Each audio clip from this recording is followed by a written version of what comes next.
ও মায়েরা একটা কথা বাস্তবের কথা বলে যায়, কোন মাকে ছেড়ে যদি কোনো বাবা চলে যায়, চিরজনমের মতো দেহ হারায়, মায়েরা কিন্তু দেখবে বহুদিন বেঁচে থাকে। কারোর উদ্দেশ্য করে বলা নয়, এটা বাস্তব। কিন্তু কোনো বাবাকে ছেড়ে যদি মা চলে যায় চিরদিনের মতো, বেশি দিন বাঁচে না, কখনো বাঁচতে পারে না। কেন জানো? বড় একা হয়েছে, কারোর কাছে বলতে পারবে না মনের কথা। ছেলে ভালোবাসে, বৌমা ভালোবাসবে, মেয়েরা জামাই সব ভালোবাসে, অনেক যত্ন করে, অনেক আদর করে, অনেক স্নেহ করে। কিন্তু যে কথাটা তুমি তোমার পরিবারকে বলবে,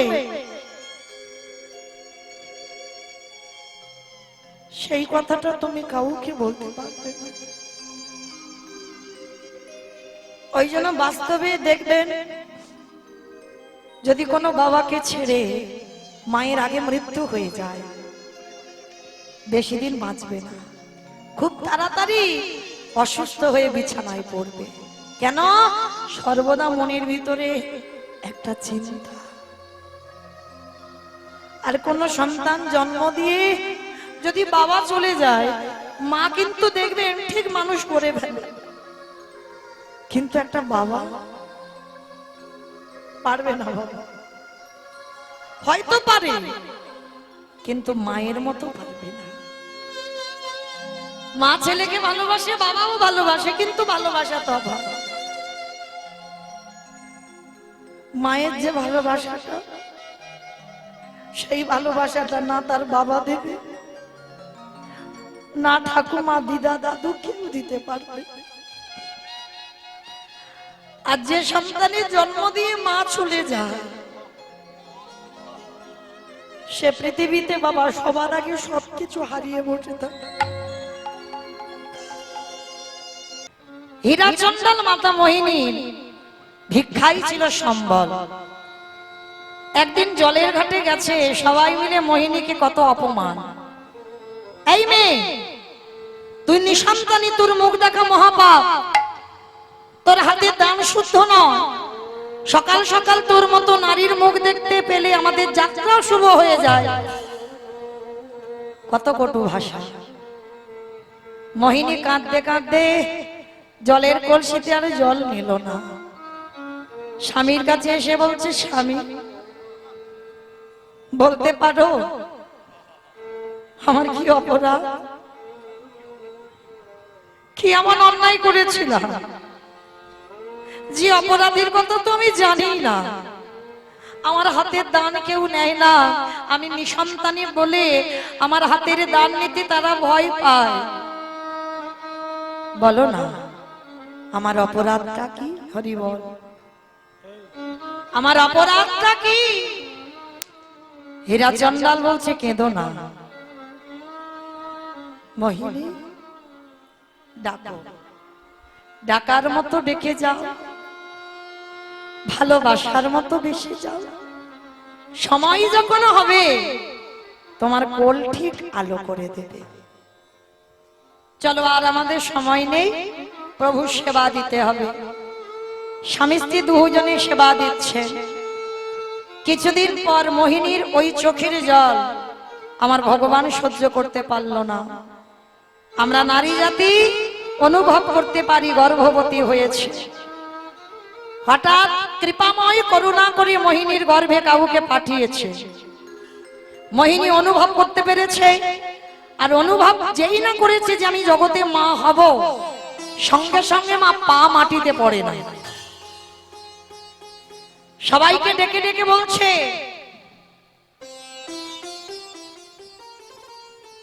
জয় রাধে, অসিত কর্মকার, অভয়পুর, করিমপুর 1000 টাকা আমার ভগবত সেবায় দিয়েছেন, হরিনাম সংকীর্তনের যজ্ঞে দান করেছেন। আমার রাধারানীর কাছে আমি প্রার্থনা করব, আমার রাধারানী যেন ভক্তের সকল মনোবাসনা পূর্ণ করে দেন। নিতাই গৌর প্রেমানন্দে হরি বল, হরি বল। তো আজকে আজকে যেই না বাবা মোহিনী অনুভব করেছে আমি মা হব, সবাইকে ডেকে ডেকে বলছে কি গো তোমরা তো খুব বলতে আমার মুখ দেখা মহাপাপ, আমার মুখ দেখে কোথাও গেলে যাত্রা অশুভ হবে, দেখলে তো আমি কেমন অসাধ্যকে সাধন করেছি। অভিমান হলো ভগবানের। মোহিনী সন্তান জন্ম দেবার আগে তোমার এত গর্ব, মনে রেখো মোহিনী দৈববাণী করলো ভগবান, এই সন্তানের মা তুমি হবে, এই সন্তান পৃথিবীর আলো বাতাস পাবে, কিন্তু অভিশাপ দিয়ে রাখলাম এই সন্তানের কোনোদিন তুমি মুখ দর্শন করতে পারবে না। মোহিনী বুঝতে পারলো না কে অভিশাপটা দিল।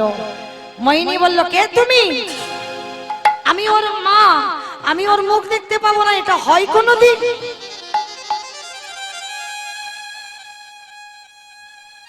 দেখতে দেখতে 10 মাস 10 দিন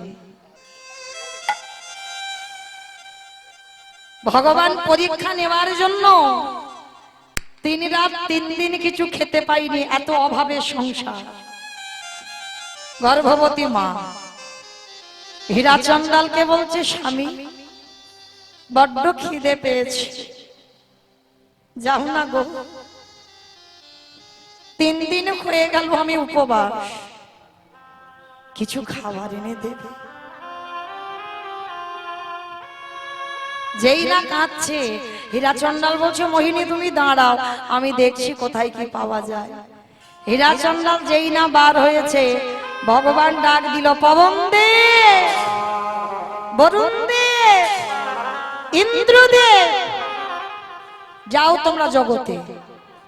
বাবা এদেরকে ডাকলো কেন? এরা কি করে? এদের কাজ কি? যে এই যে একটু আগে ঝমঝম ঝমঝম করে এলো, বৃষ্টি দেয় বরুণ দেব, ঝড় দেয় পবন দেব, বজ্রপাত ইন্দ্রদেব, 3 জনকে ডেকেছে যাও, তবে দেখো তোমরা জগতে যাবে বটে, আমার ভক্তের অঙ্গে আঘাত যেন না লাগে। হীরাচন্দাল বেরিয়েছে স্ত্রীকে খাওয়াবে বলে খাবার আনতে, ভিক্ষা করবে। এদিকে প্রচুর ঝড় বৃষ্টি উঠেছে, আর এত ঝড় বৃষ্টি উঠেছে আর ঘরে ফিরতে পারছে না, গাছের তলায় দাঁড়িয়ে আছে হীরাচন্দাল। আর ভগবানের লীলা কেমন দেখো, এদিকে সেই পর্ণ কুঠিরে মায়ের প্রসব যন্ত্রণা শুরু হলো।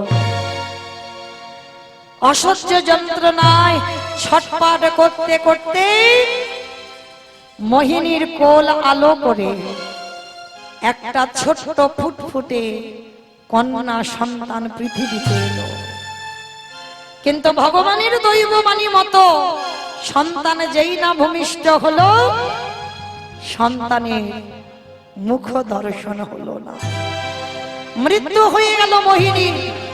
কিন্তু যেই না মৃত্যু হয়ে গেল, ঝড় বৃষ্টি থেমে গেল।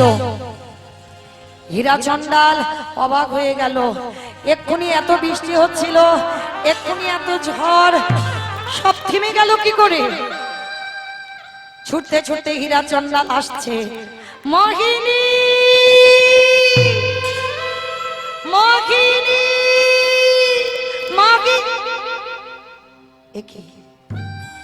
কোনো আওয়াজ নেই। আমি ডাকলে আমার মোহিনী তো ছুটে বেরিয়ে আসতো, আজ আসছে না কেন? তালপাতার কুড়ে ঘর, দরজা ধাক্কা দিচ্ছে। মোহিনী ঘুমালে? দেখো তোমার জন্য কত খাবার এনেছি, তুমি বলেছিলে না খিদে পেয়েছে, দেখো কত খাবার এনেছি। দরজা ধাক্কা দিচ্ছে, কিন্তু কে দরজা খুলবে?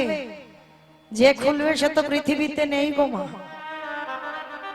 তালপাতার কুড়ে ঘর, তালপাতার দরজা, যেই না ঠেলা দিয়েছে বাবা দরজাটা খুলে গেছে।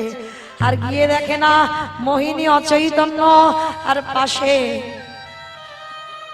ছোট একটা ফুটফুটে কন্যা সন্তান। কোনদিন তো হীরাচন্দাল বাবাওয়ালা সম্পদ দেখেনি, যেই না মেয়েটাকে দেখেছে সবার আগে ছুটে গিয়ে মেয়েটাকে কোলে করে তুলে নিয়েছে। ও মোহিনী, মোহিনী, ও মোহিনী, তুমি তুমি বলেছিলে না তোমার মতো একটা মেয়ে হোক, যে তোমার মতো আমার ভগবানের ভজন সাধন করবে।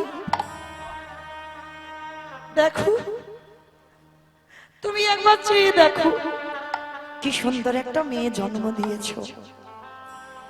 এত কথা বলে যাচ্ছে, কে সারা দেবে সে তো নেই পৃথিবীতে। ও মোহিনী, আমি এতক্ষণ কথা বলছি, তুমি কথা বলছো না কেন গো?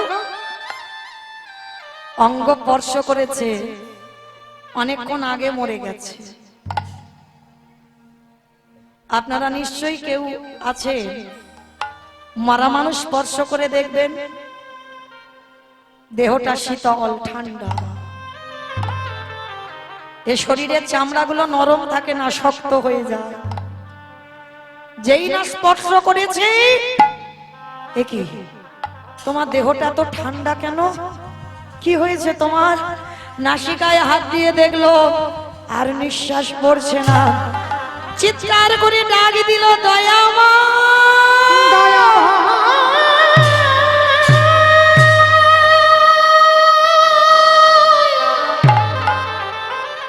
কি আমার এ তোমার কেমন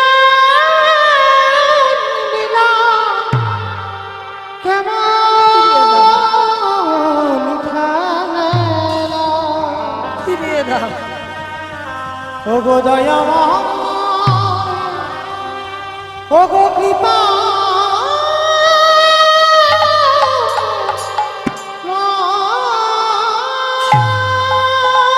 আমি চাইনি তোমার কাছে এমন সংসার। আমি সুখের কে বলেছে এমন সংসার দিতে আমার? লাগে, বলতে পারো একদিনের বাচ্চাটাকে আমি কি খাওয়াবো, কি করে মানুষ করব?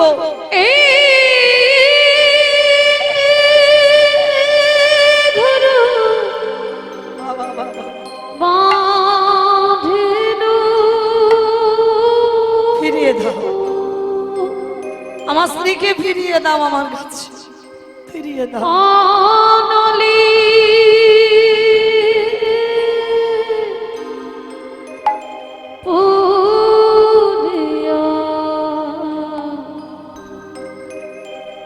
গেল রে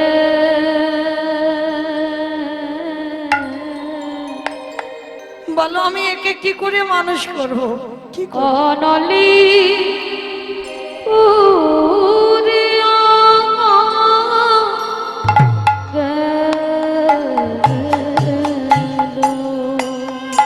ফিরিয়ে দাও আমার স্ত্রীকে, ফিরিয়ে দাও।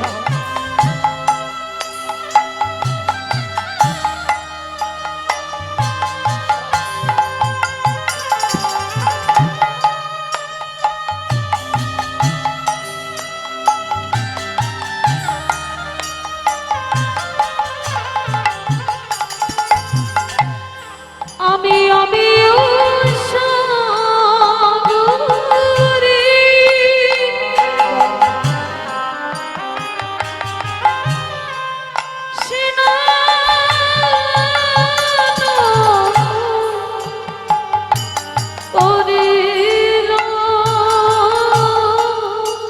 সাগরে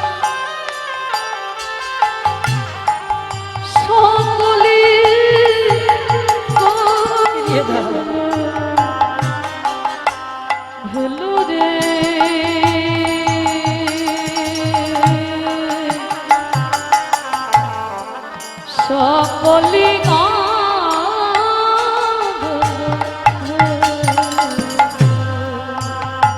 নিতাই গৌর প্রেমানন্দে হরি বল, হরি বল।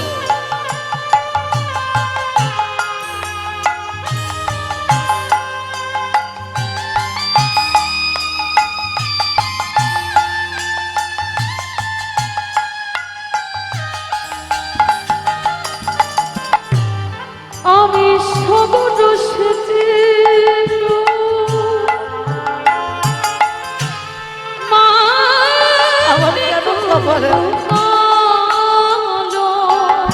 কেন আমার কপালটা এমন করে গড়ে দিলে? আমি সাগর সেতু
একদিনের বাচ্চা জন্ম দিয়ে চলে গেল মোহিনী। হীরাচন্দাল মেয়েটাকে কোলে করে নিয়ে কাঁদছে, ঠাকুর বলে দাও, আজ আমি ভিক্ষায় যাব, কাল ভিক্ষায় যাব, পরশু ভিক্ষায় যাব, কিন্তু একদিনের বাচ্চাটাকে আমি কি খাওয়াবো? রাখে হরি মারে কে, মারে হরি রাখে কে? ভগবান ভক্তকে জন্ম দিয়েছে, তার আহারের ব্যবস্থা ঠিক করে দেবে। স্বর্গ থেকে একটা কাম ধেনু পাঠিয়েছে হীরাচন্দালের দরজায়, আর ধেনুটা হাম্মা হাম্মা রবে ডাকছে। হীরাচন্দাল ছুটে গিয়ে একটা পাত্র নিয়ে গেছে, গাভীর ওই উদরের নিচে দিয়ে বলছে, গাভী জানি না তুই কোথা থেকে এলি, আমার ওই একদিনের মেয়ে, সবে আমার স্ত্রীর দাহ কাজ করে এলো, দে না মেয়েটাকে খাওয়াবো একটু দুগ্ধ। গাভীর দুগ্ধ দহন করতে হলো না, আপনি থেকে বাঁট থেকে দুগ্ধ পড়ে বাটি ভর্তি হয়ে গেল। যেই না বাবা দুগ্ধ ভর্তি হয়ে গেল, এবার সেই দুগ্ধ নিয়ে একদিনের মেয়েটাকে খাওয়া। প্রতিদিন গাভীটা স্বর্গ থেকে আসে, দুধ দেয়, চলে যায়। ভগবান মনে মনে চিন্তা করছে, দাঁড়াও দেখতে তো হবে এ কতটা ভালোবাসে, আমাকে জানতে হবে কতটা ভালোবাসে। ঘরে হীরাচন্দাল মেয়েটাকে রেখেছে, আর মেয়েটাকে রেখে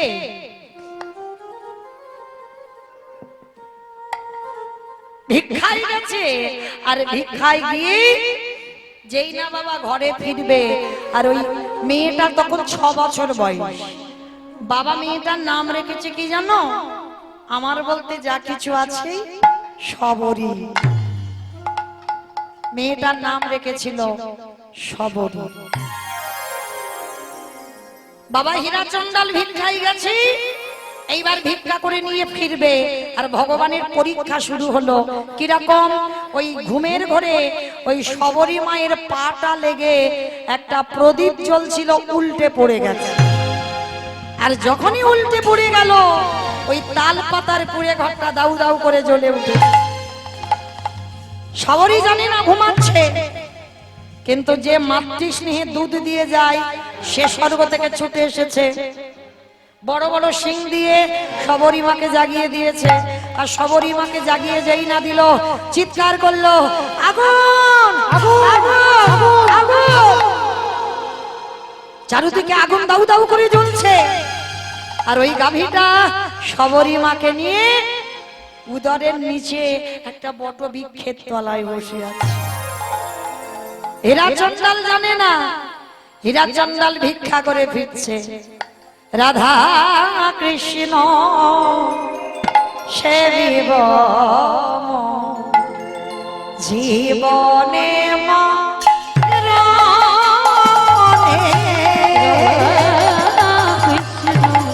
সেবিব জীবনে মরণে, যে স্থানে লীলা করে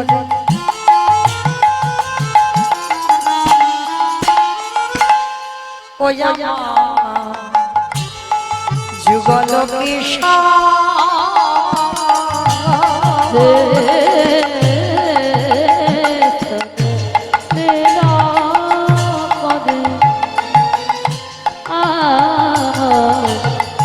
যুগল সখীর সঙ্গিনী হইয়া, সখীর সঙ্গিনী হইয়া, তাহে রাধা কৃষ্ণ সেবিব জীবনে মরণে, কৃষ্ণ সেবিব জীবনে মরণে। বৃন্দাবনে নিত্য নিত্য গোড়ায়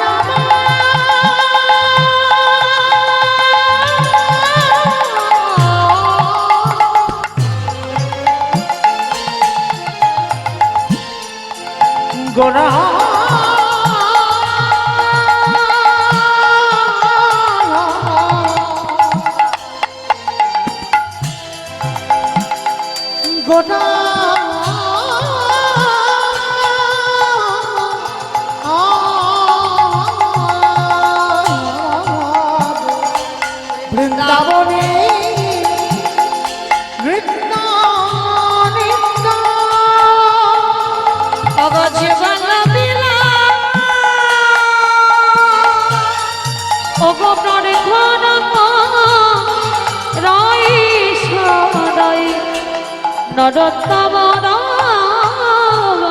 বলি ওই চরণে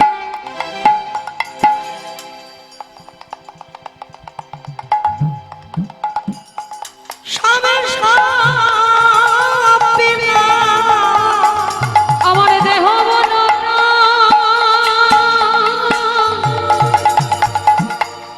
জীবন যৌবন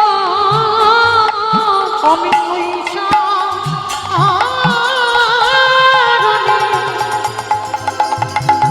সবই ওই না প্রার্থনা করাই সদা নরোত্তম আমার প্রার্থনা করি সদাই নরোত্তম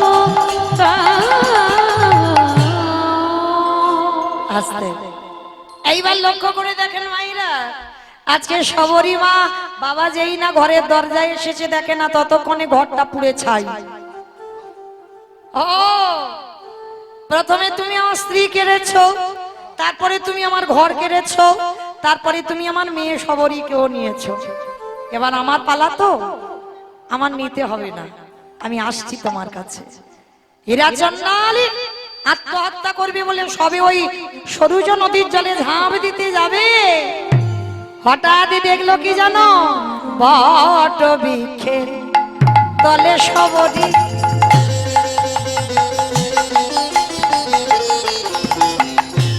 মাই আমার কত জোট বট বৃক্ষের তলে সবরী মা আমার বড় জড় আবার গাভীর ও দর তলে ভজে নশ্রী হরি আবার গভীর তলে ভরে হরি সবরী কর জোরে নামে সবরী কর জোরে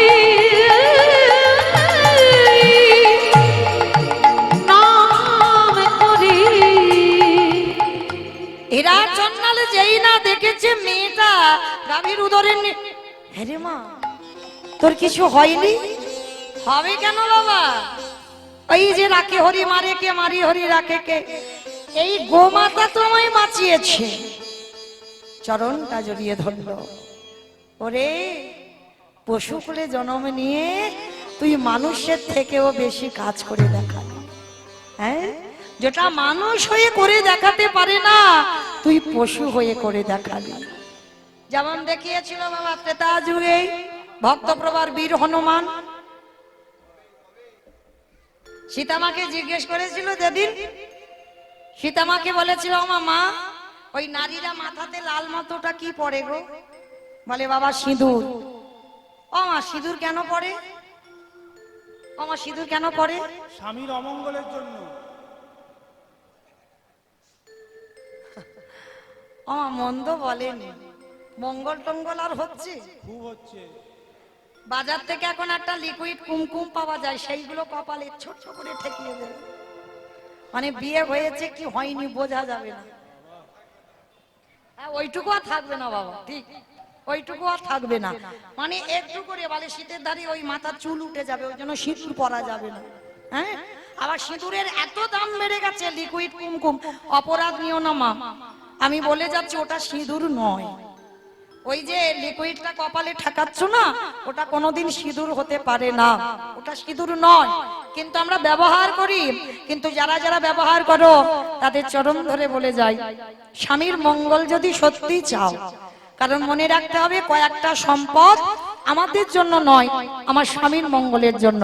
যেমন হাতের শাঁখা, পলা, লোহা, শীতের সিঁদুর, একটা আমার জন্য নয়, কারণ আমার জন্য যদি হতো বিয়ের আগে মেয়েরা ব্যবহার করতে পারত। হ্যাঁ এখন তো বাবা মডার্ন যুগ, শাঁখা পড়বে তো পলা পড়বে না, পলা পড়বে তো শাঁখা পড়বে না। আবার দেখবেন যারা শিক্ষার জায়গায় দাঁড়ায়, স্কুল কলেজের যারা দিদিমণি হয়েছে ওদের আবার বেশি, হাতে একটা করে ঘড়ি পড়বে আর একটা করে চুড়ি, খুঁজে পাওয়া যাচ্ছে না শাঁখা সিঁদুর। শাঁখা কোথায় রাখে খুঁজে পায় তোর বউ? মডার্ন তো পার্লার, খুঁজে পায় না কোথায় শাঁখা পলা রেখেছে। হ্যাঁ, এই তো কলির দশা। কিন্তু মনে রাখতে হবে আমরা হিন্দু ধর্মের মানুষ, আমরা সনাতন ধর্মের মানুষ। হ্যাঁ, এই কটা সম্পদ গুছিয়ে রাখতে হবে, তবে তোমার স্বামীর মঙ্গল। তা সীতামা যখন বলছে, আমি মৌমিতা বলিনি কিন্তু সীতামা বলল, তা হনুমান বলছে বাবা তা তুমি মাথাতে সিঁদুর কেন দিয়েছো? বলে বাবা যাতে তোর প্রভু রামচন্দ্রের মঙ্গল হয়। ও তুমি আমার প্রভুর মঙ্গলের জন্য সিঁদুর পরো? হনুমান তো মানুষ নয়, কপিকুলে জন্ম, অত শত বুদ্ধি শুদ্ধিও নেই। তো যেই না শুনেছে মা প্রভুর মঙ্গলের জন্য সিঁদুর পরে, ভোরবেলা সারা রাত আর বেটা ঘুমায়নি হনুমান।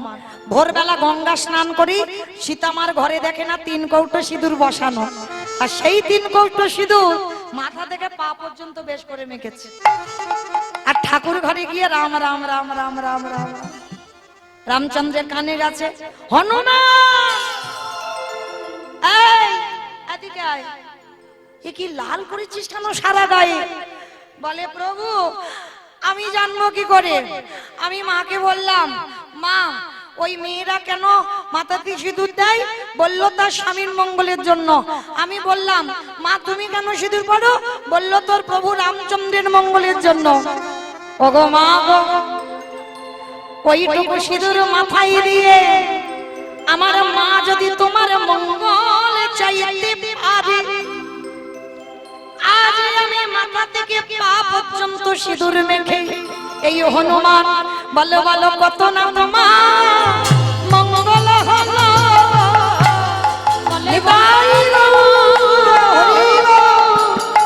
রামে দয়াময় কত না তোমার মঙ্গল হলো। আজকে আজকে তখনই সীতামা কি করেছিল? গলায় ছিল একটা মুক্তোর হার, অনেক মূল্য, হনুমানের গলায় পরিয়ে দিল। আর যখন পরিয়ে দিল না, হনুমানের বড় বড় দাঁত, বড় বড় নখ দিয়ে মুক্তগুলোকে ভাঙছে। কিছুক্ষণ ভাঙার পর দাঁত দিয়ে ভাঙছে মুক্তগুলো।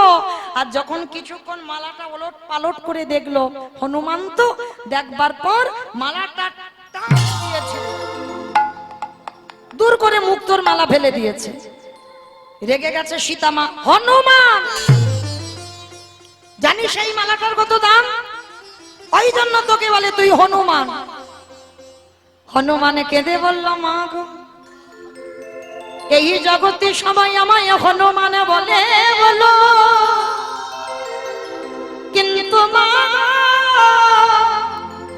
তুমি আমায় হনুমানে বলো না।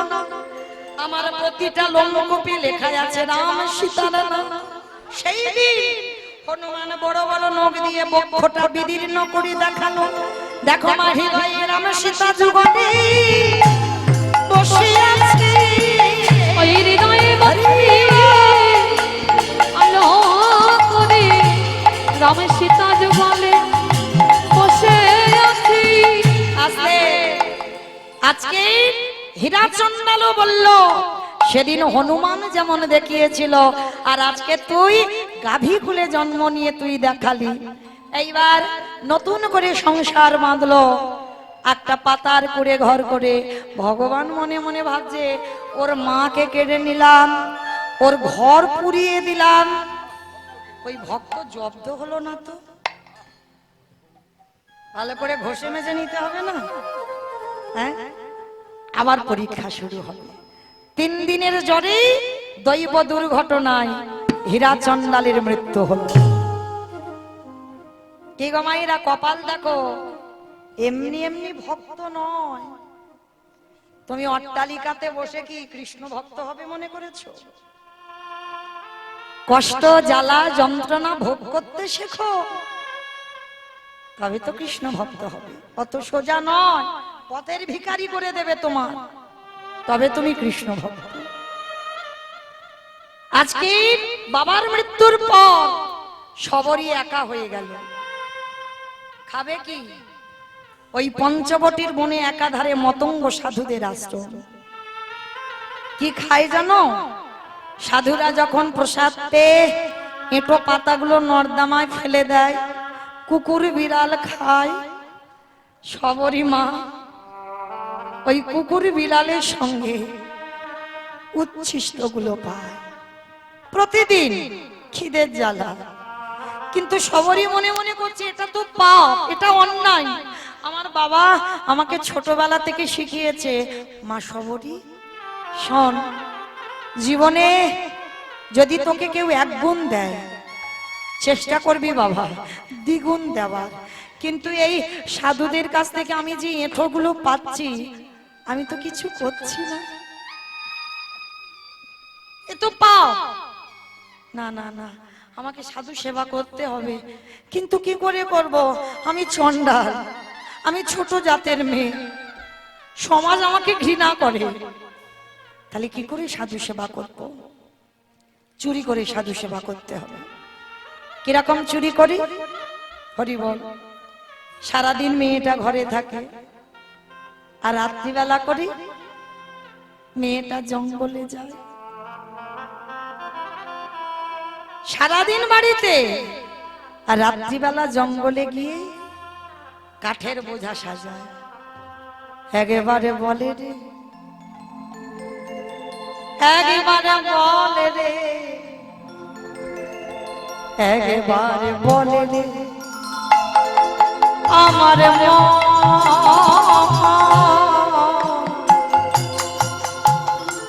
কতদিনে পাবি রে তুই সাধুর চরণ। একেবারে বলে রে, একেবারে বলে রে, বলে রে আমার কতদিনে পাবি রে তুই সাধুর চরণ। কাঠের বোঝাগুলো নিয়ে সবরী মা প্রতিনিয়ত ওই সাধুদের রান্নাঘরে দেয়, আর সবরীর ওই গুড়ানো জ্বালানি কাঠে সাধুরা রান্না করে প্রসাদ পায়, আর তাতেই চুরি করে সাধু সেবা হয়ে গেল। একদিন বাবাজিরা সবাই মনে মনে করছে, হ্যাঁ রে, এত এত রান্নাঘরে কাঠ কোথা থেকে আসে রে? সবাইকে জিজ্ঞেস করছে, কেউ তো জানে না। বলে দাঁড়া, আজকে আমরা একটা ছলনা করব, ঘুমানোর ভান করে থাকবো, আর দেখবো কি আমাদের এই রান্নাঘরে কাঠ দেয়। সাধুরা চোখ বন্ধ করে কপট নিদ্রায় আছে, কান খোলা, চোখ শুধু বন্ধ। আর সবরী মা 6 বছরের মেয়ে, সবে মাত্র ওই কাঠের বোঝাটা রান্নাঘরে ফেলেছে। সাধুর দল পিছন থেকে এসে সবরীর হাতটাকে চেপে ধরেছে। এই মেয়ে, কে তুই? নাম কি? থাকিস কোথায়? বাবা মাকে? বাড়ি কোথায়? অনেক প্রশ্ন। সবরী মার একটা উত্তর, আমি সবরী।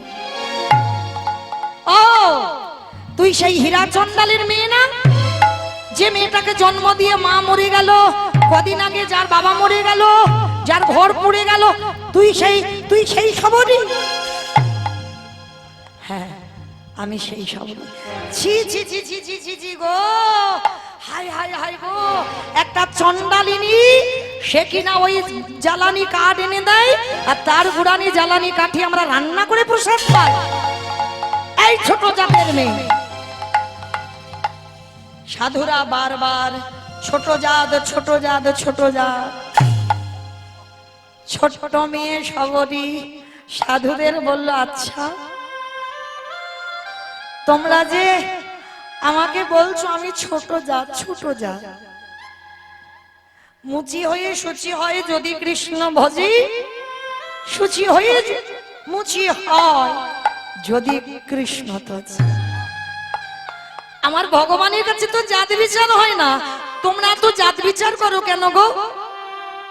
ছোট মেয়ে যেমন কথা বলে, সাধুরা বলেন, এই তোর কাছ থেকে আমরা জ্ঞান অর্জন করব? হ্যাঁ, দেখাচ্ছি মজা তোর দ্বারা। ওই জ্বালানি একটা কাঠ টেনে নিয়ে সবরীকে মারছে। দূর হয়ে যা, বেরিয়ে যা, দূরে দয়ামা।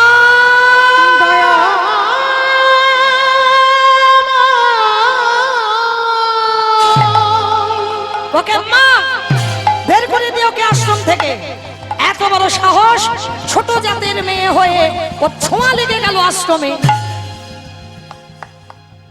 সবাই গলা ধাক্কা দিয়ে আশ্রম থেকে বের করে দিয়েছে। এত মারা মেরেছে শবরীকে, সর্ব অঙ্গ দিয়ে বাবা রক্ত ঝরে ঝরে পড়ছে। কতটুকু কেঁদেছো কৃষ্ণ পাবে, শিখে নাও। মা ধরিত্রীর অঙ্গে পড়ছে রক্তগুলো, ধরিত্রী মা কেঁপে উঠেছে। প্রভু, তোমার যারা ভালোবাসে তাদের বুঝি এমনি করে কষ্ট পেতে হয়? হাত দিও না, বড় অভাগিনী গো, বড় দুঃখী গো মেয়েটা। ওই সাধুদের মধ্যে একজন সাধু ছিল যার নাম রামানন্দ স্বামী, শবরীমার দীক্ষা গুরু। ওই শবরীমাকে বুকে জড়িয়ে ধরেছে, আয়, তোর কৃপা কেন হচ্ছে না আমি বুঝতে পারছি, কারণ তোর আশ্রয় হয়নি। দেহ শুদ্ধ না হলে পরমাত্মা রূপী ভগবান জীবাত্মার মধ্যে প্রবেশ করবে কি করে? গুরু চরণ ধরে দেহটা শুদ্ধ করতে হবে না? তারপরে রামানন্দ স্বামী শবরীমাকে দীক্ষা দিল। দীক্ষা দিয়ে শবরীমার মাথায় হাত দিয়ে বলছে, শোন, যা কিছু খাবি, যা কিছু করবি, সবটাই প্রভুকে দিয়ে পাবি। হরি বল। শবরী বলল, গুরুদেব আমার তো কিছু নেই। কে বলেছে কিছু নাই? তোর যেটা আছে সেটা কারণ নাই। সে কি, আমি তো কাঙালি, আমার কিছু নেই। আছে আছে, তোর আছে হৃদয়ে ভরা ভক্তি। ওই জায়গাটাই তো ভগবান দুর্বল, তোর ওটা তো আছে। ডাক। সবরই নতুন করে ভজন শুরু হচ্ছে। ঘর বাড়িতে থাকে না, গাছতলায় বাস। প্রতিদিন জঙ্গল থেকে ফল পাড়ে, যেটা মিষ্টি, যেটা সুস্বাদু, সেটা খেয়ে দেখে নাই, রেখে দেয় ঝুড়িতে। আর যেটা টক, যেটা তিতো, সেটা নিজে খায়। কি বাবা, এরকম সেবা দিয়েছো মা? বাজার থেকে আম কিনে এনেছো, এত টক খাওয়া যাচ্ছে না, না দেখে ভগবানকে দিলেন, খাবে কি করে? আগে নিজে দেখে নাও তোমার উপযুক্ত কিনা। এরকম ভক্ত শবরী মা নিজে না দেখে জীবনে কোনোদিন প্রভু রামকে কিছু দেয় না। কেন? শবরীর বাবা শবরীকে ছোটবেলায় একটা গল্প করেছিল, মনে আছে? রামের শত্রু রাবণ, শবরীর ভয়, রাবণ যদি ফলের মধ্যে বিষ দিয়ে দেয় তাহলে তো আমার রামচন্দ্রের মৃত্যু হবে। তাই মৃত্যু যদি হয় আগে আমার হোক। তাই শবরী মা প্রতিদিন এঁঠো ফলগুলো পেরে রাখে। আচ্ছা মা, ওই এঁঠো ফল থাকে বেশি দিন? অর্ধেক কামড়ে রেখে দিয়েছো, থাকবে? পোকা হবে, পচে যাবে, ফেলে দিতে হবে। আর দেখবেন কোন কোন ভাগ্য চক্রে এঁঠো করা ফল শুকিয়ে যায়। যেগুলো শুকিয়ে যায় শবরী মা তুলে রাখে, যেগুলো পচে যায়, নষ্ট হয়, ফেলে দেয়।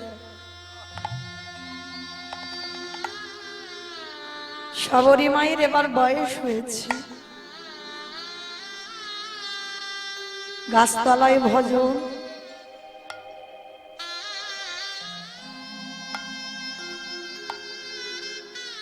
দেখা দাও দেখা দাও দেখা দাও। বসে বসে কাঁদছে, আর ওই শবরী মার ক্রন্দন আমার রামচন্দ্রের কানে পৌঁছেছে। রামচন্দ্র লক্ষণকে নিয়ে এসেছে, দরজায় এসে ডাকছে, শবরী, শবরী মা কই গেলি, বেরিয়ে আয়। কে কে এমন হৃদয়ে জুড়ানো নাম ধরে আমায় ডাকলো? কে গো? কোনদিন তো এমন করে, এমন ভালোবাসা, এমন কেউ তো কোনদিন আমায় ডাকেনি। কে তুমি? বয়স হয়ে গেছে তো, শবরীর কোমর ভেঙে গেছে, লাঠি ঠুকতে ঠুকতে এসেছে। কে তুমি? কোনদিন রাম তো দেখেনি। সে কি রে, এতদিন আমাকে পাওয়ার জন্য কাঁদলি,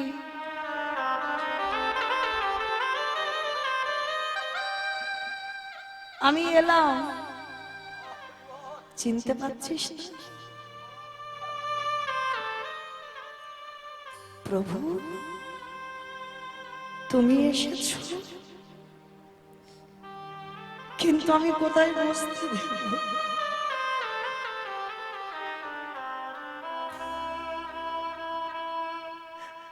আমি যে বড় কাঙালি গো, বসতে দেওয়ার মতো কোনো বস্তু আমার ঘরে নেই। শবরী মা ছুটে গেল গাছতলায়, আর গাছতলায় গিয়ে কিছু শুকনো পাতা এনেছে, বিছিয়ে দিয়েছে। প্রভু বসো, আমার আসন নেই, সিংহাসন নেই, শুকনো পাতা, বসো। বসেছে। আচ্ছা মা, ধরো তোমাদের ঘরে কোনোদিন আমার ভগবান এলো, কোন কাল চক্রে, কোন ভজন সাধনায় ভগবান এলো। ভগবান এলে বসতে দেব কোথায়? আসন বা চেয়ার? বসো। তাড়াতাড়ি করে ঘটিতে জল আনবো পা ধোবার জন্য। ভগবান এসেছে, শবরী মা তাও তো নেই গো, কি দিয়ে ধোয়াবে চরম দুখানা?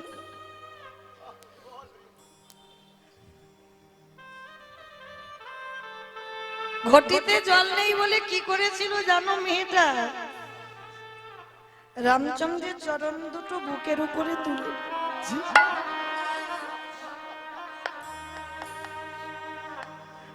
ভালোবাসা দেখো ভাষাটা কেমন তৈরি করেছে।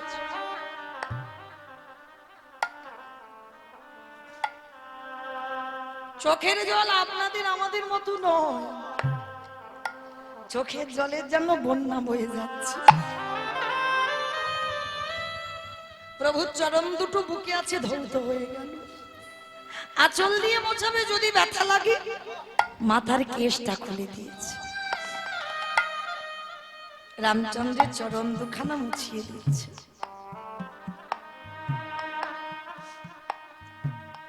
রামচন্দ্র বলছে, মা শবরী, বড্ড খিদে পেয়েছে, খেতে দিবি মা? প্রভু তুমি খাবে? তুমি খাবে?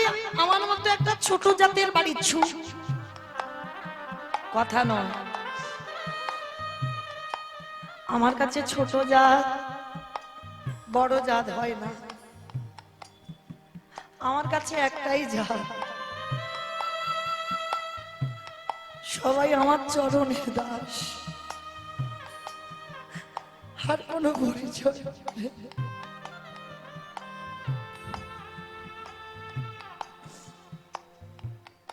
দেনা মা একটু খেতে। দাঁড়াও দাঁড়াও ঠাকুর, আমি এক্ষুনি যাচ্ছি। ছুটে গেছে ঘরে, সেই যে ঝুড়িতে করে ফলগুলো রেখে দিয়েছিল, খাওয়া খাওয়া ফল, ঝুড়িটা কোমরে। ধীরে ধীরে মা সবরী কোমর ভেঙে গেছে, আর সোজা হইল। রাম দয়াময়ীকে বললেন, প্রভু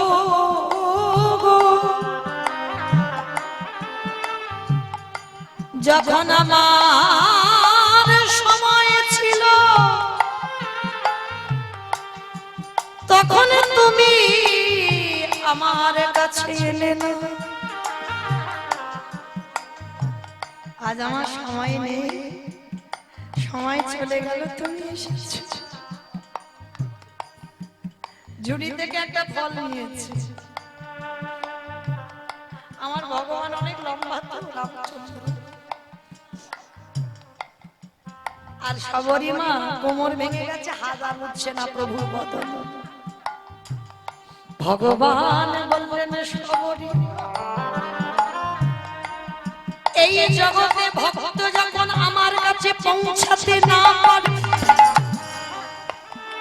আমি ভগবান কই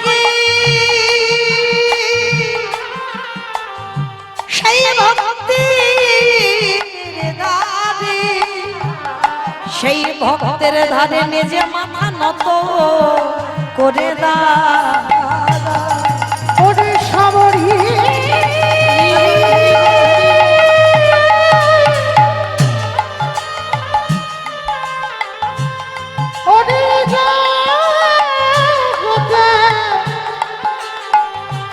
সবাই আমায় ভালোবাসে বটে,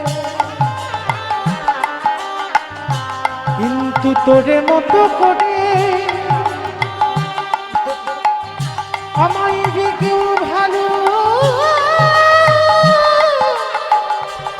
বাসে না।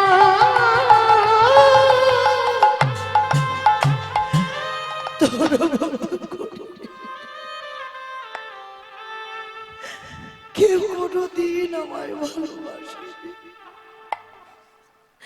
সবাই আমায় মন্ত্রে তন্ত্রে ডাকে,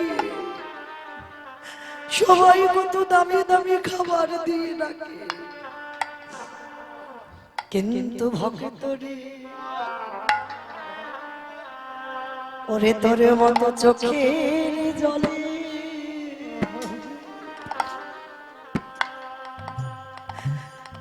জলে আমারে কেউ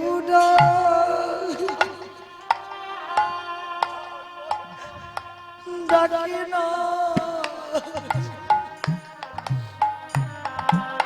সবাই মন্ত্রে তন্ত্রে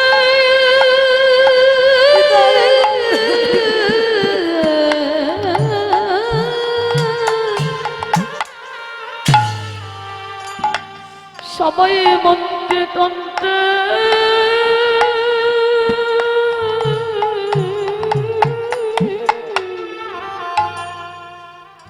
ওরে ডাকে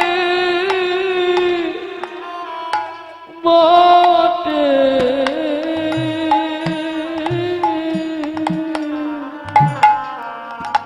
ওর মতো চোখের জলে ভেসে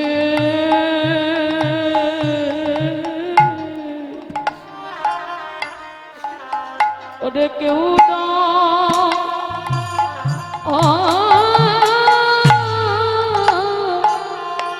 ডাকে না।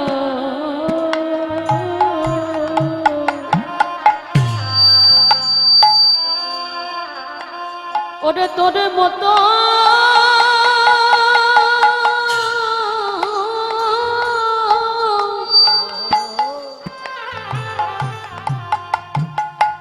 ওরে তোর মতো এমন প্রেম দিয়ে দাদা এমন করে ওরে কেউ ডাকে না। ওরে সবরী রে তোর মতো ভক্তি আর প্রেম দিয়ে যদি কেউ ডাকার মতো ডাকে,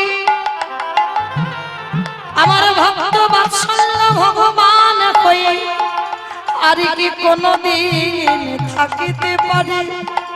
দেমা সাবরি, আমি সেবা করব। আর যেই না সাবরি দিতে গেল, লক্ষণ পাশে দাঁড়িয়েছিল, এইবার হাতটাকে ধরে ওই ফলটা কেড়ে নিয়ে দূর করে ফেলে দিয়েছে। আর যেখানে ফেললো পড়ে গেল বাবা সবরই নেটো ফলটা গন্ধমাদন পর্বত। আর ওই গন্ধমাদন পর্বতে যখন পড়ল, সবরীমা রেগে গিয়ে অভিশাপ দিয়েছিল, লক্ষণ যেভাবে আজকের আমার ফল রামকে খেতে দিলেন, একদিন না একদিন যেদিন তুই মৃত্যুর সঙ্গে লড়াই করবি, আমার এই মুখের এটো ফল না হলে তুই বাঁচবি না, বাঁচবি না, বাঁচবি না। সেটা থেকে হলো বিশল্য করলি পাতা। লক্ষণ শক্তিশালী যখন বলল, হনুমান বিশল্য করলি পাতার রস দিয়েছিল। মায়েরা, আমার যাবার বাঁশি বেজে গেছে, চলে যাব আপনাদের চরণ থেকে। এই মুহূর্তে আপনাদের জন্য সেবার ব্যবস্থা তৈরি হয়ে গেছে। আপনারা প্রত্যেকটা ভক্ত, যত যত ভক্ত এসেছেন, প্রত্যেকে আপনারা প্রসাদ পাবেন। আপনারা সেবা করে আবার পরবর্তী দিদি ভাই আসবেন, লীলা কীর্তন পরিবেশন করবেন, আপনারা লীলা কীর্তন শ্রবণ করবেন। সেদিন আমার রামচন্দ্র বলেছিল, সবরী এ জন্মে আমার ভাই তোর এঁটো বলে খেতে দিল না, কথা দিলাম আগত দাপরিতে যেদিন আমি কৃষ্ণ হয়ে ব্রজের মাটিতে যাব, কথা দিলাম সেদিন তুই মথুরায় জন্ম নিবি, তোর নাম হবে মালিনী। ফল বিক্রি করতে করতে ওই মালিনী যেদিন নন্দালয়ে এসেছিল, আর গোপাল হামাগুড়ি দিয়ে ওই ফল বালির কাছ থেকে ফল কিনে খেয়েছিল, বিনিময়ে কি দিল? দুমুঠো ধান। আর সেই ধান ধান নয়, বাড়িতে গিয়ে দেখলো সোনার ধানে পরিণত হলো। নিতাই গৌর প্রেমানন্দে হরি বল। এইবার সেই মতঙ্গ সাধুদের কাছে সবরী মাকে নিয়ে গেল। সাধুরা বলছে, প্রভু ও ছোট জাত, বলে চুপ, আবার বলে ছোট জাত, ওরই জন্য আজকের আমাদের দর্শন হলো। সবরী মা বলল, প্রভু সেই যখন কৃপা করে সেই দাপরেতে আমার কৃপা করবে, তাহলে দাপরের রূপটা একবার দেখাও। ভক্ত বাৎসল্য ভগবান আজকের দাপরে সবরীকে যেভাবে কৃপা করবে, ত্রেতা যুগে সবরী মাকে সেই রূপে দর্শন দিয়েছিল। শ্যামের বামে, শ্যামের বামে, শ্যামের বামে দাঁড়াইল নবীন কিশোরী গো, শ্যামের বামে দাঁড়াইল নবীন কিশোরী, শ্যামের বামে দাঁড়াইল নবীন কিশোরী, ললিতা বিশাখা নদী, ও যত সহচরী গো, যত সহচরী। আস্তে সবাই থেকে হাত দুটো তোলো মা, যাবার সময় সবাই পদ্মের পাতায়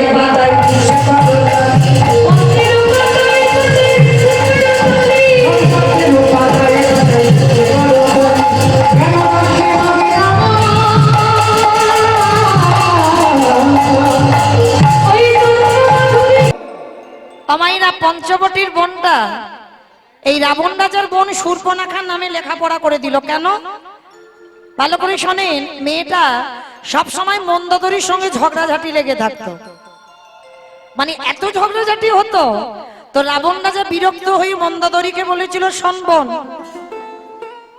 যা জায়গা জমি সম্পত্তি আছে ভাগাভাগি হবে তো, আজকে থেকে পঞ্চবটির বোনটা তোর নামে লেখাপড়া করে দিলাম।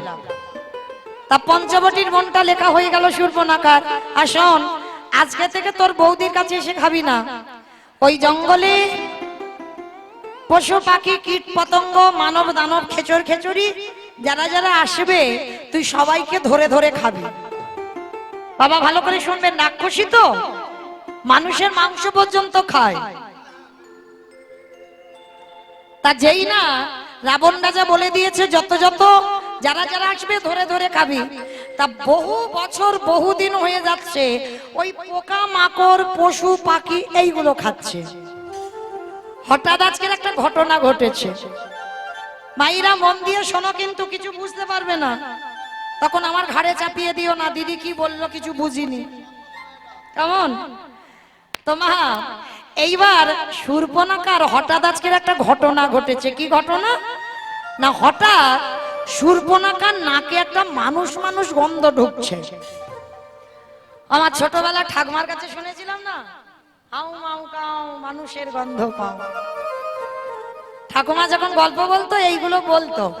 তো এই যে রাক্ষস রাক্ষসীদের নাকে মানুষ যদি কাছে আসে গন্ধ ঢোকে, তা রাক্ষসী মনে মনে ভাবলো অনেকদিন পরে মানুষের গন্ধ পাচ্ছি, এইবার আজকের মনে হচ্ছে মানুষ পেয়েছি, ওর ঘাটটা মুড়ে মাংস করে খাবো। রাক্ষসী তা মনে মনে ভাবছে আবার এই রূপ দেখলে যদি ওই মানুষটা চলে যায়। সুন্দর একটা রূপবতী নারী হয়েছে, আর এমন রূপ ধরেছে মা, কোন পুরুষ যদি একবার তাকায় আর নজর ফেরাতে পারবে না।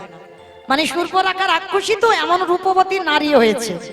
তো এক পা দুপা করে যাচ্ছে, যেখান থেকে মানুষ মানুষ গন্ধটা আসছে, তা যেই না এক পা দুপা করে গেছে, আর যা তো যা লক্ষ্যটা পড়ত পর একেবারে ওই পুরুষটার চরম দুটো। বড় মজার ব্যাপার দেখো, যেই না পুরুষের দুটো চরম দেখেছে বাবা, সে খাওয়া মাথায় উঠে গেছে, সে খাওয়া ভুলে গেছে। চরম দুটো দেখে মনে মনে ভাবছে আহারে, এই পুরুষটাকে যদি একটা রাত আমি আমার করে পেতাম, আমি ওই চরণ দুটো সেবা করে আমার নারী জনম ধন্য করতাম। সে খাওয়া ভুলে গিয়ে এখন সেবার কথা মনে জেগেছে। মনে মনে ভাবছে রাক্ষসী ওর চরণ যদি এত সুন্দর হয়, তাহলে না জানি ওর বদনটা কত সুন্দর হবে। বাবা শূর্পণখা শিক্ষা দিল সমাজকে, কোনদিন ভগবানের বিগ্রহ দর্শন করতে গেলে সরাসরি মুখের দিকে তাকাতে নেই। সবার আগে চরণ দেখতে হবে, তারপরে কোটি দেশ দেখতে হবে, তারপরে ভগবানের নয়নে নয়ন দিতে হবে, তার আগে নয়। এটা ভজনের নিয়ম। সবার আগে চরণ, চরণের আগে কোনোদিন ভগবানের বদন দেখতে নাই, আগে চরণের দিকে তাকাতে হবে। রাক্ষসী শূর্পণখা সমাজকে শেখালো। তো যেই না চরণ দুটো দেখেছে, মনে মনে আশা জেগেছে যদি একটা রাত আমার করে পেতাম। চরণ দেখলো, ধীরে ধীরে নয়নটা উঠছে, আর উঠে বাবা যেই না প্রভু রামচন্দ্রের নয়নে নয়ন দিল, খাওয়ার কথা তো আর মনে নেই। এত সুন্দর রূপ আমি তো কোনোদিন আগে দেখিনি। এমন রূপবান পুরুষ জগতে আছে বলে আমার জানা ছিল না। যা হয় হোক, এইবার রাক্ষসী তো বড় মানে শক্তিশালী, তো রামচন্দ্রের কাছে গিয়ে সরাসরি বাবা বিয়ের প্রস্তাব। এই যে এই যে এই যে, আমি তোমায় ভালোবাসি, আমায় বিয়ে করবে? বাবা কোনো চিঠিতে ভালোবাসা নয়, কোনো মোবাইল মেসেঞ্জার হোয়াটসঅ্যাপ ফেসবুক কিছুতে ভালোবাসা নয়, সরাসরি মুখে মুখে আমি তোমার ভালোবাসি, তুমি আমায় বিয়ে করবে? ভগবানও তো চালাক কম নয়, মাথায় হাত দিয়ে দুম করে বসে পড়েছে। হায় হায় হায় হায়। বলে কেন তোমার মাথায় কি? বলে মাথায় কিছু হয়নি। তাহলে বসে পড়লে কেন? বলে কি করব বলো, যদি দুদিন আগে তোমার সঙ্গে আমার দেখা হতো।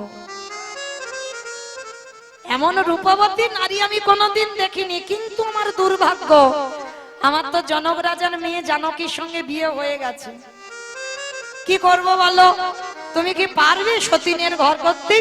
পারবে না তো আমি জানি। আর তাছাড়া আমিও তো বিয়ে করতে পারবো না, কারণ আমি মর্যাদা পুরুষোত্তম রামচন্দ্র, একটা বিয়ে ছাড়া দ্বিতীয়বার আর নয়।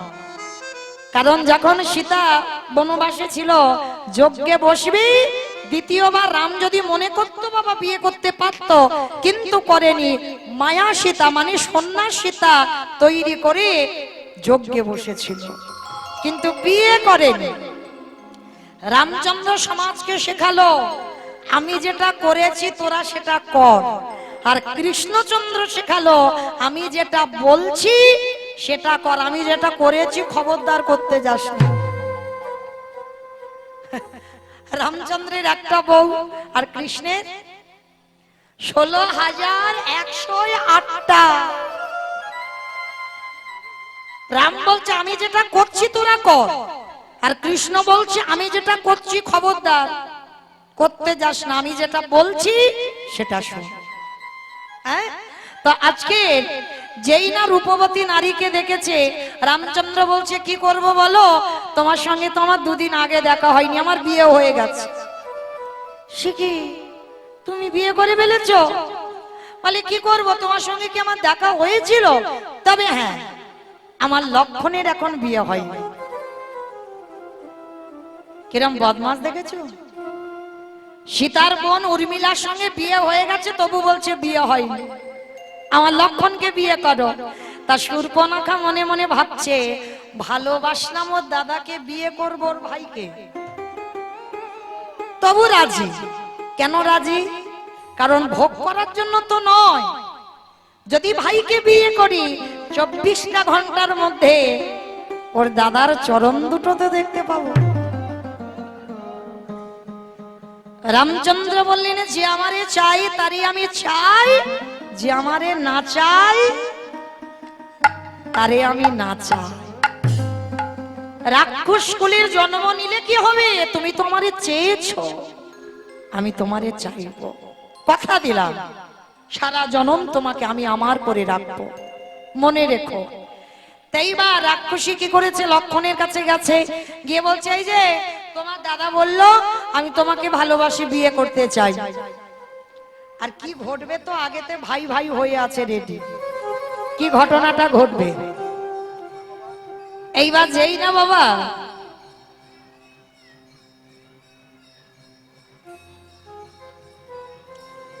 কি ঘটনাটা ঘটবে, যখন রেডি হয়ে আছে লক্ষণকে বিয়ের প্রস্তাবটা দিয়েছে, লক্ষণ বলছে সিঁদুর তো পরাবো, চোখ বন্ধ করো।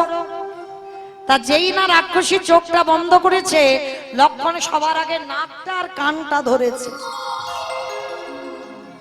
কিরকম কথাবার্তা হয়েছিল দেখো।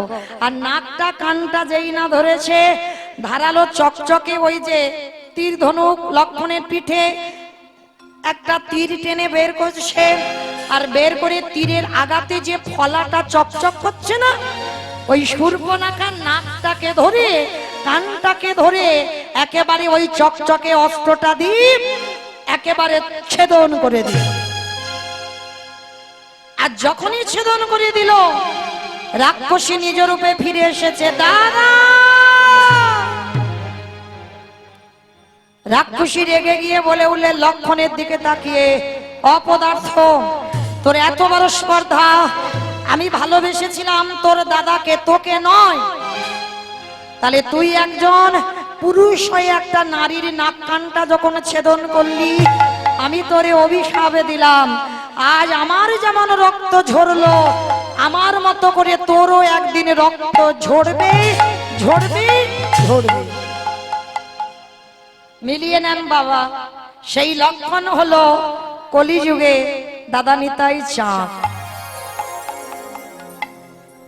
আর শূর্পণখার দাদা রাবণ আর কুম্ভকর্ণ কলিযুগে হলো জগাই মাধাই। ভাঁড়ে করে মদ খেত বাবা, বোতল নয়, ভাঁড়ে। ওই ভাঁড়টা কি করে এলো, ওই শূর্পণখার নাক কানটা যে মাটিতে ফেললো, মাটিতে লীল হলো না, ওই নাক কান থেকে জন্ম নিয়েছিল ভাঁড়ে। অভিশাপ দিয়েছিল শূর্পণখা, আমার দাদা যেদিন এই ভাঁড়ে করে মদ খাবে, কথা দিলাম সেই দিন আমার মতো করে তোরও রক্ত ঝরবে, ঝরবে, ঝরবে। তাই তো বাবা দেখেন, যখন নিতাই চাঁদ হরি নাম দিতে গেল, আর জগাই মাধাই মাতাল নেশাগ্রস্ত, নিতাই চাঁদ হরি নাম দিচ্ছে, আর ওই জগাই মাধাই বলে উঠলেন, বাবাজি নেশাটা আমি বলিনি। জগাই মাধাই করছে, মানে পা তো ঠিক নাই, টলমল হচ্ছে। তবু নিতাই চাঁদ বলছে কি একবার ভাই কৃষ্ণ বল হরি বল। তখন ওই নিতাই চাঁদ মাধাই কি করেছিল যেন কলসিটা নিয়ে একেবারে আমার জগাই মারেনি, মাধাই মেরেছিল। আর মাধাই একেবারে নিতাই চাঁদের মাথাতে কলসিটা মেরে মাথাটা ফাটিয়ে দিয়েছিল। সদবোধ হয়ে গেল, শূর্পণখার নাক কাটলো, রক্ত ঝরলো, নিতাই চাঁদের মাথা ফেটে রক্ত ঝরলো। কাঁদালে কাঁদিতে হয় এ কথাটা মিথ্যা নয়। তুমি যদি অন্যায় না করো, অপরাধ না করো, তোমার জীবনে কান্না রিটার্ন আসবে না। তুমি কারোরে কাঁদিয়ে রেখেছ, তাই তো তোমার জীবনে কাঁদতে হচ্ছে। যারা যারা মা লোকের ওপরে দোষ চাপিয়ে দাও, তাদের চরণ ধরে বলে যাই কখনো দিও না। দোষ যদি দিতে হয় নিজেকে দাও। আমি অপরাধী, আমি ভুল করেছি, আমি অন্যায় করেছি, যা শাস্তি ভগবান কড়াই মন্ডায় হিসাব করে আমার কাছে রিটার্ন ফেরত দিল। এগুলো চেতনা, ভাবতে হবে, অনুভূতির বিষয়। তো যেই না বাবা না। আচ্ছা, এখানে আমাদের একটা জানার প্রয়োজন। একটা নারী পুরুষকে ভালোবাসার কথা বলতেই পারে, বিয়ে করবে না কি করবে সেটা তার ব্যক্তিগত ব্যাপার।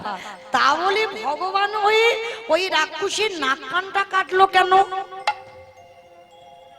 বাবা এটা অন্যায় করেনি ভগবান? ভালোবাসবে না বাসবে না, বিয়ে করবো না করবো না, তার নাক কান কাটতে যাবো কেন? এটাই তো তত্ত্ব। তলিয়ে যেতে হবে, ভিতরে যাও। নাক কানটা কেটেছিল কেন জানো? শুনে নাও অমাইরা, তোমাদের নাটনাতে চন্দ্রগ্রহণ বা সূর্যগ্রহণ হয়? সব জায়গা হয়। আচ্ছা, যদি গ্রহণ লাগে, গ্রহণ লাগলে অন্নের হাঁড়িতে অন্ন থাকলে, মানে ভাতের হাঁড়িতে ভাত থাকলে আপনারা প্রসাদ পান, ফেলে দেন। আচ্ছা, জলের কলসিতে জল থাকলে আপনারা পান, ফেলে দেন।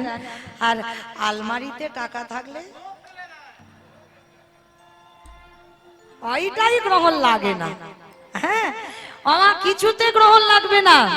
গ্রহণ লাগার আগে অনেকে জানেন একটা তুলসী পত্র তুলে সেখানে রেখে দিতে হবে। আর রেখে দিলে কি হবে? গ্রহণ ছুঁতে পারবে না। আচ্ছা মা, গ্রহণের কথা হঠাৎ এখানে এলো কেন? বোঝাবার জন্য। এই যে শূর্পণখার চরণ দুটো দেখে বলেছিল একটা রাত যদি আমার হয়, ভগবান তখনই তো বুকিং করে নিয়েছে ওই যেন জীবনে কারণ না হয়। কারণ ও মনে প্রাণে আমাকে চেয়েছে। ওর জন্য লক্ষণের দ্বারা নাক কানটা কেটে তুলসী দিয়ে দিল, যেন কোনো পুরুষ ওই নারীটাকে নজর দিতে না পারে। কি বাবা, দেখাশোনায় বসেছে, মেয়ের নাক কাটা, একটা কান নেই, পাত্রপক্ষ পছন্দ করবে? করবে না। ভগবান ওই দুটো কেটে নিয়ে বুকিং করলো, শোনো শূর্পণখা, তুমি যেন জীবনে আর কারোর হইও না, যতদিন বাঁচবে তুমি আমার হয়ে থাকবে। তাই গৌর প্রেমানন্দে হরি বল হরি বল। লক্ষ্য করো, একবার চেয়েছিল, একটা রাত চেয়েছিল, তার জন্য ভগবান ওই শূর্পণখাকে পরের জন্মে কি করেছিল? কুবজা করে জন্ম দিয়েছিল। আর কুবজার জন্মাবার পরে পিঠে বড় বড় কুঁজ হয়েছিল, কুঁজি। কেন কুঁজ দিল? ভগবান তো জানতো আমাকে 11 বছর বৃন্দাবনে থাকতে হবে, আর তার মধ্যে মথুরায় কুবজাকে যদি কেউ বুকিং করে নেয় তাহলে কি হবে? আমার তো চাওয়া হবে না। তার জন্য ভগবান পিঠে কুঁজ দিল। কেন? যে কুঁজি হয় কোন পুরুষ তার দিকে নজর দেবে না। আর যেদিন আমার চরণ পরশ পাবে ওকে আমি আমার করে নেব। যখন কৃষ্ণ মথুরায় গেল, কুবজাকে পরশ করলো, কুবজা রূপবতী হলো। একটা রাতের জন্য চেয়েছিল, কিন্তু ভগবান 1 যুগ 12 বছর কুবজার ঘরে রাত কাটিয়েছে। চাওয়াটা শিখতে হবে, কিরকম কায়দায় চাইলে তবে ভগবান জনম জনম আমার হবে। হ্যাঁ, একজন নর মাংস খাওয়া ব্যক্তি কিরকম চাওয়াটা দেখো, আমরা তো চাইতে জানি না গো। লক্ষ্য করো, 12 বছর যখন কুবজা রাত কাটাচ্ছে, কৃষ্ণকে সেবা করছে, আর সেবা করতে করতে কুবজা বলেছিল, প্রভু বৃন্দাবনে যে লীলা করেছো আমার তো কিছুই জানা হলো না, আমি কি একটু জানতে পারবো না? ভগবান বলেছিল, তথাস্তু কুবজা, আমি জানাবো। কবে? আগত কলিযুগে, যেদিন গৌর অবতারে নদিয়ায় যাব, সেদিন তুমি নারী নয়, সেদিন তুমি পুরুষ হয়ে যাবে। কোথায়? ওই জগন্নাথ ধাম, শ্রীক্ষেত্র লীলাচল, যে জায়গাতে আমি বসবো। 3.5 জন ভক্ত, স্বরূপ দামোদর, রাই রামানন্দ আর শিখি মাইতি, আর শিখি মাইতির একটা বোন যার নাম মাধবী দাসী। 3.5 জন ভক্তকে নিয়ে যেখানে লীলা রস আস্বাদন করত, যে জায়গাটার নাম হলো গম্ভীরা। এই গম্ভীরাটা কার জায়গা? কাশীনাথ মিশ্র। এই কাশীনাথটাকে ত্রেতার শূর্পণখা, দাপরের কুবজা, কলি হলো কাশীনাথ মিশ্র। আর কাশীনাথ মিশ্রের বাড়িতে বসে কাশীনাথকে শুনিয়েছিল ভগবানের বৃন্দাবনের যত লীলা। হ্যাঁ গম্ভীরা,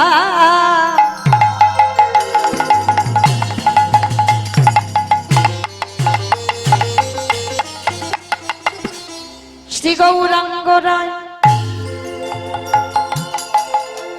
কৃষ্ণ ভাবনা নিষিদে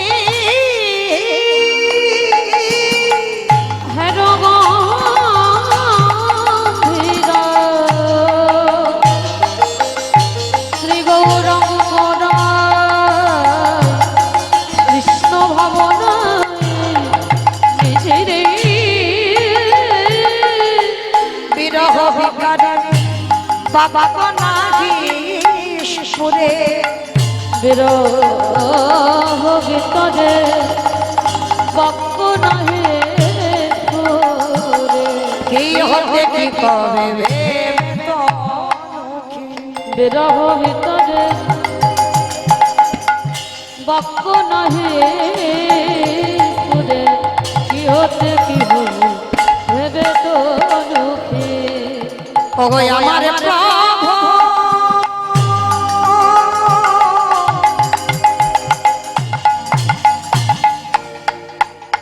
দশা বলি আমার